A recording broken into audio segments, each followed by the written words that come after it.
નમસ્કાર દર્શક મિત્રો, હું છું કિંજલ. આજના મુખ્ય સમાચારમાં આપનું હાર્દિક સ્વાગત છે. અમદાવાદમાં માનસ સત્સંગ ટ્રસ્ટ દ્વારા સંત શ્રી ગોસ્વામી તુલસીદાસજીની જન્મજયંતિ નિમિત્તે ભક્તિ અને સંગીતથી ભરપૂર વિશેષ કાર્યક્રમનું આયોજન કરવામાં આવ્યું હતું. મણિનગરના મુક્તજીવન ઓડિટોરિયમ ખાતે યોજાનારા આ કાર્યક્રમમાં શ્રી રામચરિતમાનસનું સ્તુતિગાન, ભજન, કીર્તન અને સત્સંગનું આયોજન કરાયું હતું. આ પાવન અવસરે રઘુનાયક ગુણગાન નામના દિવ્ય ગ્રંથનું વિશેષ પુસ્તક વિમોચન પણ કરવામાં આવ્યું. પરમ પૂજ્ય શ્રી ધવલકુમારજી દ્વારા સંકલિત આ ગ્રંથમાં શ્રી રામચરિતમાનસમાં ભગવાન શ્રી રામની સ્તુતિ કરનાર વિવિધ પાત્રોની સ્તુતિઓનું સુંદર સંકલન કરવામાં આવ્યું હતું.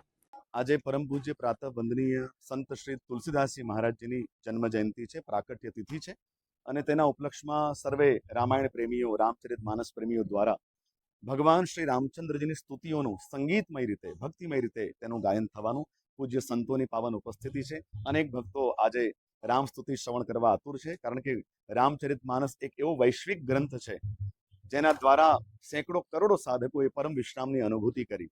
ભારતીય સંસ્કૃતિ અને જેને સનાતન ધર્મ વિશે જાણવું હોય તેના કેટલા બધા સૂત્રો આ રામચરિતમાનસમાં મળે છે.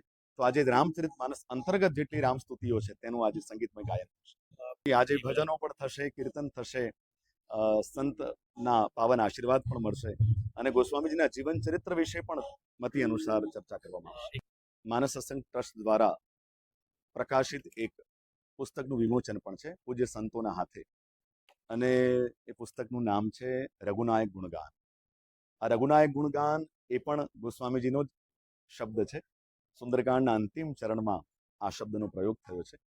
તો આજે જે સ્તુતિઓનું ગાયન થવાનું છે, તો પ્રત્યેક રામ સ્તુતિઓ રામચરિતમાનસજીની એ આ પુસ્તકમાં, રઘુનાયક ગુણગાન પુસ્તકમાં સંકલિત કરવામાં આવી છે.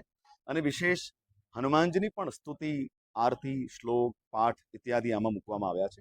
એટલે રામાયણ પ્રેમીઓ માટે જેને જીવન ધન કહી શકાય એવું આ પવિત્ર પુસ્તક છે, દિવ્ય પુસ્તક છે, જેમાં હનુમાનજી અને રામજીની સ્તુતિઓ છે એનું સંકલન છે. અને વિશેષ આનંદ આવશે કે અમારો એક ભાવ છે કે નિત્ય પ્રતિ એક સ્તુતિનો પણ જો પાઠ થશે તો અમારો આ નમ્ર પ્રયાસ જે છે એ સાર્થક થશે. તન મન में हरि भक्ति रत तरु तर किए निवास राम नाम सादर जपत कविवर तुलसीदास सियावर रामचंद्र की.